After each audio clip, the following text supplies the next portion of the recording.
She always had some cliche about love to fit every situation. Her favorite was, "Love is strength," which is really ironic right now because I've never felt so weak.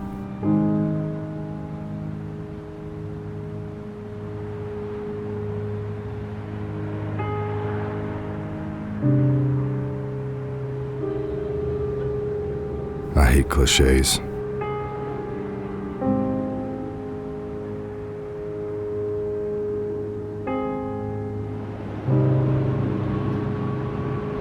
How the hell did I get all the way down here? Hell, I don't even remember leaving. Might as well get some coffee while I'm here.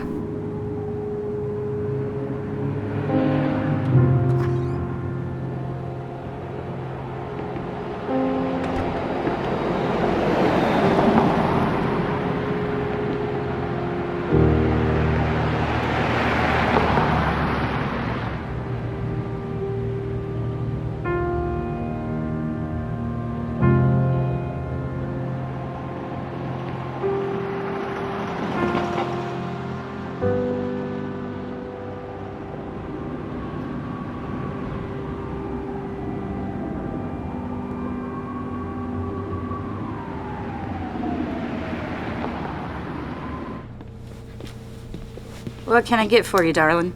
Darling. She calls me darling and it reminds me of her. Coffee.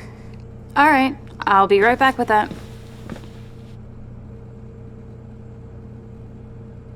I never understood why she put sugar in her coffee.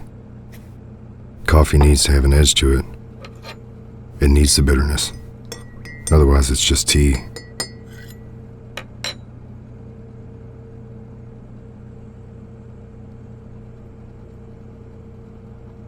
I miss that odd little smile of hers. The way she seemed embarrassed by it.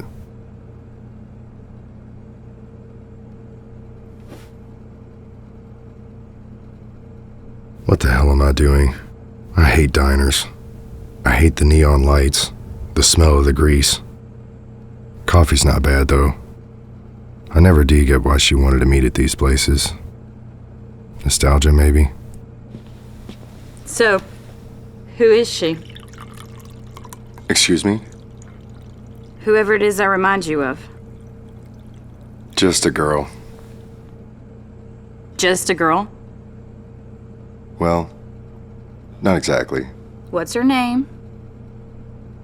Look, it's a long story, and All right, I'll be back to check on you.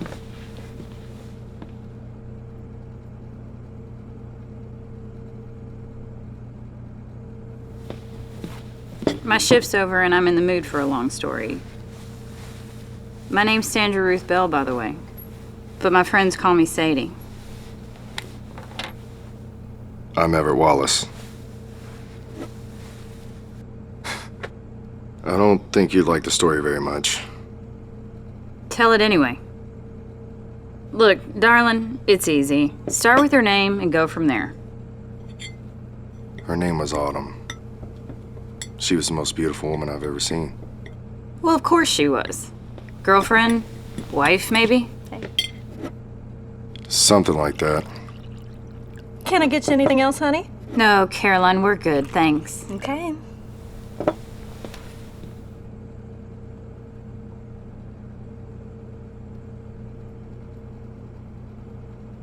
Come on, darling. If you don't start opening up, this story is gonna take all night. Tell me how you two met.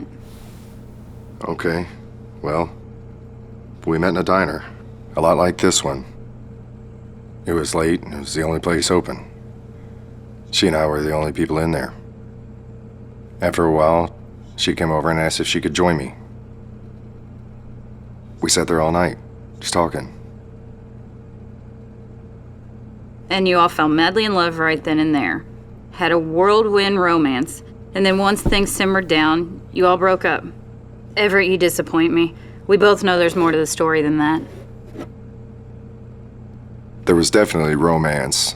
Sounds pretty standard. Yeah, well, you have the ending all wrong. One night, after seeing a movie, we were driving back to my place.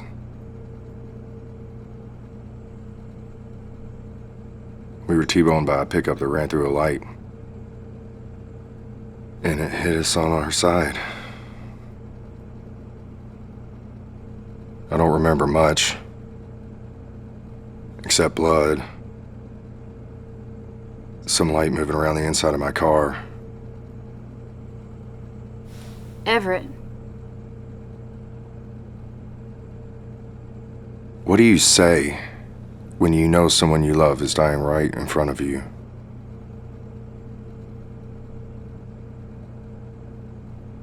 The only thing I could do was hold her hand.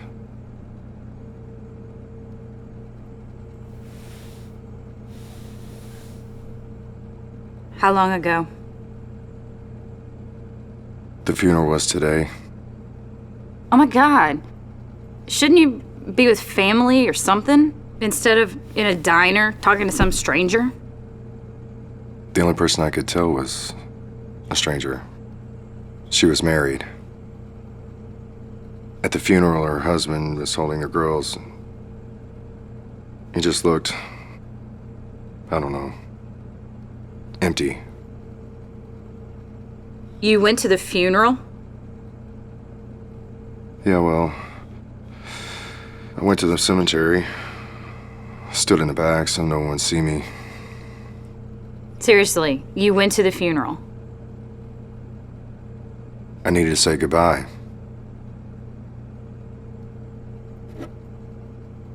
What makes you think you deserve a goodbye? What? Of course I do. She was everything to me. But I have to keep living my life, right? So I need closure to do that.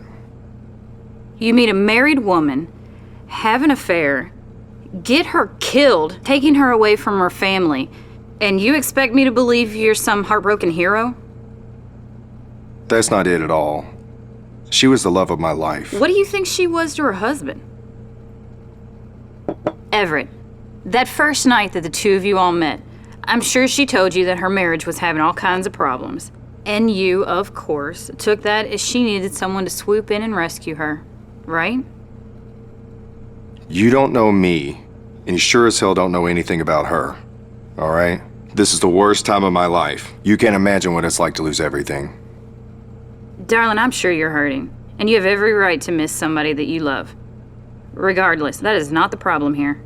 The issue is, you're a coward. Go to hell. If she wasn't married, would you have still fallen for her?